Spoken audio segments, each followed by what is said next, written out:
ശിവരാത്രി വ്രത മാഹാത്മ്യം. സിന്ധു നദിയുടെ തീരത്ത് കുഞ്ചരം എന്ന ഒരു രാജ്യമുണ്ടായിരുന്നു. അവിടെയുള്ള ജനങ്ങളുടെ പ്രധാന തൊഴിൽ കന്നുകാലി വളർത്തലായിരുന്നു. ആ രാജ്യത്തിൽ തിന്നുകൊടുത്ത് നടക്കുന്ന പശുക്കുട്ടികളെ എവിടെ നോക്കിയാലും കാണാമായിരുന്നു. അവയെ ആരും തന്നെ ബന്ധിച്ചിരുന്നില്ല.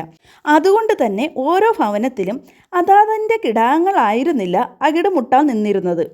അവിടെയുള്ള ജനങ്ങളും ഒരുമയോടും ഒരുക്കത്തോടും കഴിഞ്ഞു വന്നിരുന്നു. ആ രാജ്യത്തിൻ്റെ രാജാവും വളരെ ശ്രേഷ്ഠനായിരുന്നു. അദ്ദേഹം തൻ്റെ പ്രജകളിൽ നിന്നും സമർത്ഥരായ 7 പേരെ തിരഞ്ഞെടുത്തു തൻ്റെ കാര്യദർശിയായി വച്ചിരുന്നു. അവരുടെ സഹായത്തോടെയാണ് രാജാവ് ഭരണം നടത്തിയിരുന്നത്. രാജാധികാരം ഒരിക്കലും ഏകാധിപത്യമാകരുതെന്ന് വിശ്വസിച്ചിരുന്ന ഒരു രാജാവായിരുന്നു ആ രാജ്യത്തിലെ ഭരണാധികാരി. കുഞ്ഞരത്തിലെ കാര്യദർശിമാരും ശ്രേഷ്ഠന്മാർ തന്നെയായിരുന്നു. അതിലൊരു കാര്യദർശിയുടെ മകനായിരുന്നു സുകുമാരൻ. കാര്യദർശി ശ്രേഷ്ഠനും തൻ്റെ പ്രവൃത്തി കൊണ്ട് വിഖ്യാതനുമായിരുന്നെങ്കിലും സുകുമാരൻ വളരെ നീചനായിട്ടാണ് വളർന്നിരുന്നത്. അവൻ ദുഷ്ടനും അന്യായക്കാരനും ക്രൂരനും ദുർമാർഗിയുമായി വളർന്നു.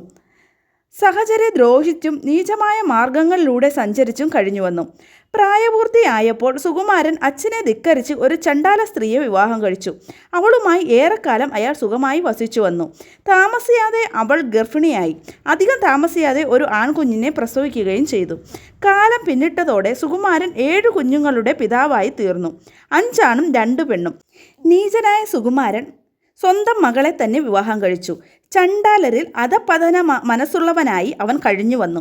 ഒരിക്കൽ ചണ്ടാല സ്ത്രീ സുകുമാരനോട് ഇങ്ങനെ പറഞ്ഞു: ഭർത്താവേ, സിന്ധു നദിയുടെ കരയിൽ ഒരു ഉത്സവം നടക്കുന്നുണ്ട്. അത് കാണാൻ പോകണം. എനിക്ക് തലയിൽ ചൂടാൻ വിശിഷ്ടമായ കുറേ പൂക്കൾ വേണം. പൂക്കളുടെ പേരും അവൾ തന്നെ പറഞ്ഞു കൊടുത്തു. ഭാര്യയുടെ ആഗ്രഹപ്രകാരം സുകുമാരൻ ആ പൂക്കളും തേടി യാത്രയായി. വനത്തിലേക്കായിരുന്നു അയാളുടെ യാത്ര. നടന്ന് അയാൾ നാഗേശ്വരം എന്ന ഒരു സ്ഥലത്ത് എത്തിച്ചേർന്നു. ചണ്ടാലനാണെങ്കിലും അയാളെ ഭയം തെല്ലും അലട്ടിയില്ല. ഭയം എന്ന വികാരം പോലും അയാൾക്ക് അറിയില്ലായിരുന്നു. അയാൾ ഏകാന്തമായ ഒരു സ്ഥലത്തുകൂടെ നടന്ന് ഒരു മലയുടെ മുകളിൽ വന്നുപെട്ടു. അവിടെ കല്ലുടഞ്ഞ ഒരു ശിവാലയം ഉണ്ടായിരുന്നു. മഴയും വെയിലുമേറ്റ ആ ശിവലിംഗം നശിക്കാറായ അവസ്ഥയിലായിരുന്നു സുകുമാരൻ്റെ കണ്ണിൽപ്പെട്ടത്. അയാൾ ഉടനെ മറിഞ്ഞു കിടന്ന ശിവലിംഗത്തെ എടുത്ത് നിവർത്തി വെച്ചു. ആ ലിംഗവിഗ്രഹത്തിനു മുകളിൽ ഒരു കൂടക്കല്ലും വെച്ചു. അന്ന് രാത്രി സുകുമാരൻ ഉറങ്ങിയില്ല. ശിവലിംഗത്തിൻ്റെ പരിസരം വൃത്തിയാക്കുന്നതിനും ആ വിഗ്രഹത്തെ ശരിയായി ഉറപ്പിക്കുന്നതിനുമായി സമയം ചെലവഴിച്ചു. ആ വിഗ്രഹവും പരിസരവും സുകുമാരൻ സുകുമാരമാക്കുന്ന പ്രവൃത്തിയിൽ ഏർപ്പെട്ടു. അതിനാൽ അയാളെ ഉറക്കം ബാധിച്ചില്ല.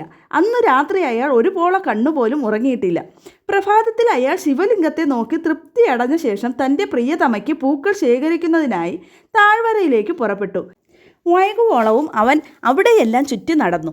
ഒടുവിൽ കിട്ടിയ പൂക്കളുമായി അവൻ സ്വവസതിയിലേക്ക് മടങ്ങി. വർഷങ്ങൾ കഴിഞ്ഞു. സുകുമാരനെ വാർദ്ധക്യം ബാധിച്ചു. അധികം താമസിയാതെ അയാൾ രോഗശയ്യയിലുമായി. ഒരു ദിവസം സുകുമാരൻ മരിച്ചു. ചണ്ടാല വൃത്തിയായ അവൻ്റെ ജഡം അനാഥമായി. അതിനാൽ മറ്റുള്ളവർ ആ ജഡം സിന്ധുവിലേക്ക് വലിച്ചെറിഞ്ഞു. ചണ്ടാലൻ്റെ ആത്മാവിനെ കൊണ്ടുപോകാൻ യമപുരിയിൽ നിന്നും കാലദൂതന്മാർ എത്തി. അതോടൊപ്പം കൈലാസത്തിൽ കൊണ്ടുപോകാൻ ശിവദൂതന്മാരും വന്നു ചേർന്നു. ശിവദൂതന്മാർ യമദൂതന്മാരോട് പറഞ്ഞു: ഹേ സുഹൃത്തുക്കളെ, ഇവനെ കൊണ്ടുപോകാനുള്ള അർഹത നിങ്ങൾക്കല്ല, ഞങ്ങൾക്കാണുള്ളത്. അതെങ്ങനെ? ഇവൻ വെറും ചണ്ടാലനാണ്. കാലദൂതന്മാർ പറഞ്ഞു: ശരിയാണ്, ഇവൻ ചണ്ടാലനാണെങ്കിലും ഇപ്പോൾ കൈലാസത്തിലിരിക്കുവാൻ അർഹത നേടിക്കഴിഞ്ഞിരിക്കുന്നു. ശിവദൂതന്മാർ പറഞ്ഞു: എങ്ങനെയാണ് അവൻ അതിന് അർഹനായത്? യമദൂതന്മാർ വീണ്ടും ചോദിച്ചു. അവൻ അറിയാതെ ശിവരാത്രി വ്രതം ആചരിച്ചു. അതും ഒരു രാത്രി മുഴുവൻ യത്നിച്ച് ശിവലിംഗം ഉറപ്പിക്കുകയും ചെയ്തു. അത്തരത്തിൽ മഹത്വമേറിയ ഒരു കർമ്മം ചെയ്തതിനാൽ അവൻ്റെ പാപങ്ങൾ മുഴുവൻ നശിച്ചിരിക്കുന്നു. അതിനാൽ ഞങ്ങൾ ഈ ആത്മാവിനെ കൊണ്ടുപോകാൻ വന്നതാണ്. ശിവഗണങ്ങൾ ഇപ്രകാരം പറഞ്ഞത് കേട്ട് കാലദൂതന്മാർ എതിർത്തുകൊണ്ട് പറഞ്ഞു: ചണ്ടാലനായിരുന്ന ഇവൻ അതിലും താണ കുത്സിത പ്രവർത്തികളാണ് ചെയ്തിരുന്നത്. അതിനാൽ ഇവനെ നിങ്ങൾക്ക് കൊണ്ടുപോകാൻ പറ്റില്ല.